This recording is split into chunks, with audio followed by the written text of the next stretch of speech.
बिहार में शराब बंदी है, फिर भी धड़ल्ले से शराब की बिक्री जारी है। अब तो शराब माफिया बाजार में जहरीली शराब बेचने लगे हैं। ताजा मामला सिवान जिले के मसरख से है, जहां जहरीली शराब पीने से 20 से अधिक लोगों की जान चली गई है।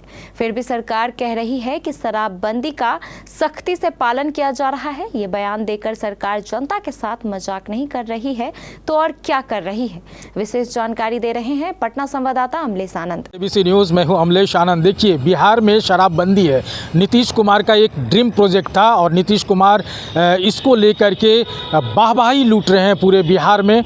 और जिस तरह से शराबबंदी के बीच में इतना बड़ा कांड हुआ, जैसा कि आपको पता है कि 2 दिन पहले तकरीबन 20 लोगों की जान चली गई है।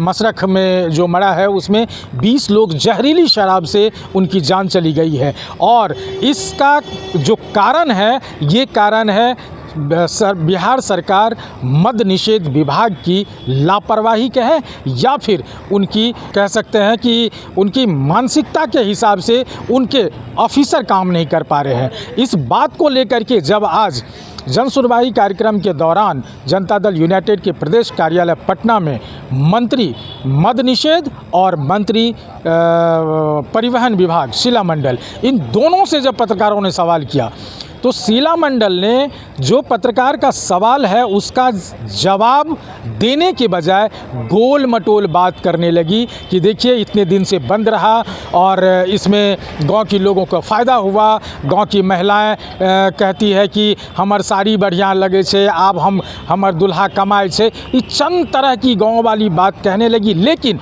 उन्होंने कोई ठोस ऐसा जवाब नहीं दिया शीला मंडल ने कि आखिर शराबबंदी होने के बावजूद भी इतने लोगों की मौत हो रही है और शराब माफिया बढ़ते जा रहे हैं। क्या कुछ कह रहे हैं, पहले शीला मंडल को सुनिए। जो आप लोग पूछ रहे हैं, आप लोग को ये समझिए कि उन लोग पे निरंतर कार्रवाई हो रहा है। जो लोग दोषी पकड़ा जाए उसको अभी तुरंत जो भी है उसको सजा मिलेगी। इधर भी देख के बोलिएगा मैडम। लेकिन मैडम सवाल ये है कि बिहार में शराबबंदी है, फिर आखिर शराब उपलब्ध कैसे हो रहे हैं? तो यही ना सोचने वाली बात है कि कई लोग आपको कुछ दिन पहले लोग कह रहे थे कि शराब खुलवा देंगे। अब सोचिए कि कितना ख़राब चीज़ है, इससे कईयों की जान जाती है। ये बात समझने वाली बात है। और आज देखिए कि जो भी इसमें दोषी पाया गया हो, जो जिसके लिए आधी आबादी के लिए कितना काम किया जाता है, लेकिन जो भी कोई क्राइम करे उसका कोई जाति नहीं होता है, कोई व्यक्ति नहीं होता है। उसको जो लोग पकड़ा गया है सबको सजा मिलेगा। सरकार लगातार शराब को लेकर के अभियान चला रही है कि पूर्णतः लागू रहे, लेकिन उसके बावजूद भी बाहर से भी शराब आ रही है, लोकल में भी शराब बन रही है, तभी तो लोग शराब का सेवन कर रहे हैं। आखिर प्रशासन क्या कर रही है? देखिए, ये जो आप बात कर रहे हैं कि सही बात है कि आप जान लीजिए कोई भी काम होता है एडवांस चाहिएगा कि 100% हो जाए तो नहीं होगा। निरंतर हमारे नेता माननीय मुख्यमंत्री जी हमेशा कहते हैं कि शराब पीना गंदी बात है। आप जानते हैं कि बापू भी कहते थे अगर हमको सेवा में एक बार भी मौका मिले 1-2 घंटे के लिए भी राज चलाने का, सबसे पहले हम शराबबंदी करेंगे। तो उसी की धारा को हमारे नेता ने लागू किया। और आज आप लोग देखिए ना कि ये कितना खराब चीज़ है, जिसकी वजह से कितने घर को बर्बाद हो गया। ये कोई अच्छा चीज़ थोड़े है, लेकिन जो लोग इस तरह से करते हैं वो पकड़े जाएंगे और उसको कड़ी से कड़ी सजा मिलेगी। जब हम आज गाँव में जाते हैं, हम लोग भी कई महिलाओं से पूछे छिए कि अहाँ बताओ कि शराब जे माननीय मुख्यमंत्री जी बंद कर देलखिन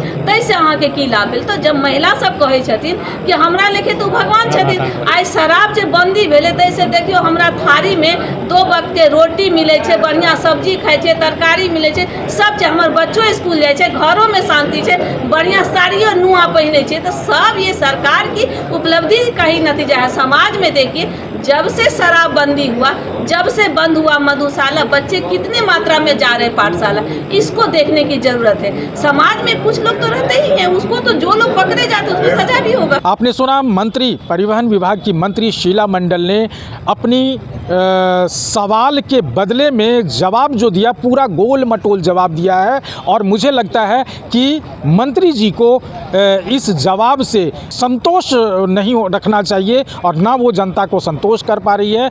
जानकारी के अभाव में उन्होंने अपनी बात को गोल मटोल करके रखी। साथ ही दूसरी बार जब मद निषेध मंत्री यहाँ उपस्थित रहे रत्नेश सदा, और रत्नेश सदा से जब पूछा गया तो रत्नेश सदा थोड़े गुस्से नज़र ज़रूर आए, लेकिन उन्होंने कहा कि इस तरह की घटना कतई बर्दाश्त नहीं की जाएगी। शराबबंदी के बीच में अगर ये काम हो रहा है तो उस पर CCA लागू कराया जाएगा शराब माफिया पे और उनको कड़ी से कड़ी सज़ा दी जाएगी। लेकिन सबसे बड़ा सवाल आता है कि आखिर ये कब तक। पहले आप मद निषेध मंत्री रत्नेश सदा को सुनिए।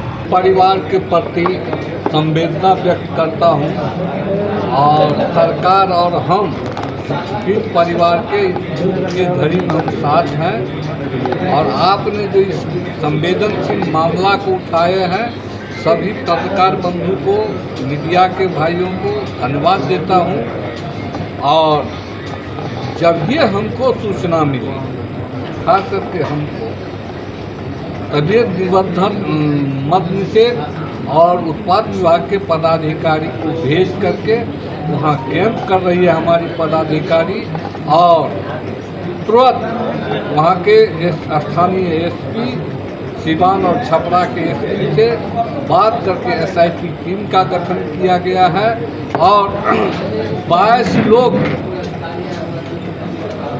अभी तक हॉस्पिटल में भर्ती हैं और 3 लोग के आँख की रोशनी चली गई है।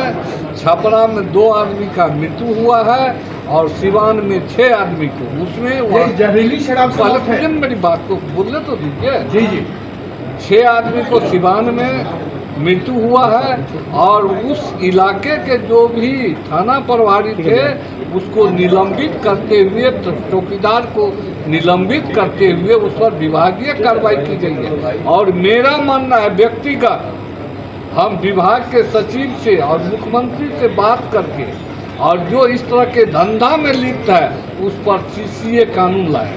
मंत्री जी जाती है, जागरूकता लगता है। एक मिनट बारी एक सवाल कौन जिम्मेदार है मंत्री? मंत्री जी सवाल ये है कि जो जहरीली शराब से आप मानते हैं कि जहरीली शराब से मौत है और मरने वाले के परिवारों को मुआवजा दिया जाएगा? निश्चित मिलेगा। हम अपने विभाग से भी देंगे और सरकार के प्रावधान के अनुकूल जो होगा। लेकिन आपने सुना रत्नेश सदा ने अपनी बात को रखते हुए, जवाब देते हुए कहा है कि CCA लागू करेंगे और इस पर हम सरकार को और ऑफिसर को और मजबूत करने की ज़रूरत है। हम उनके लिए भी तत्पर हैं और बात करेंगे। लेकिन बड़ा सवाल होता है कि प्रतिदिन इस तरह की घटना हो रही है तो फिर शराबबंदी कहाँ है? ये जनता पूछेगी सवाल कि शराबबंदी कहाँ है। शराबबंदी के बीच में जब शराब मिल रही है तो फिर ये शराबबंदी का नाटक क्यों? ये सरकार पर आरोप लगते आ रहा है। बने रहिए KBC न्यूज़ के साथ। अमलेश आनंद, KBC न्यूज़, पटना।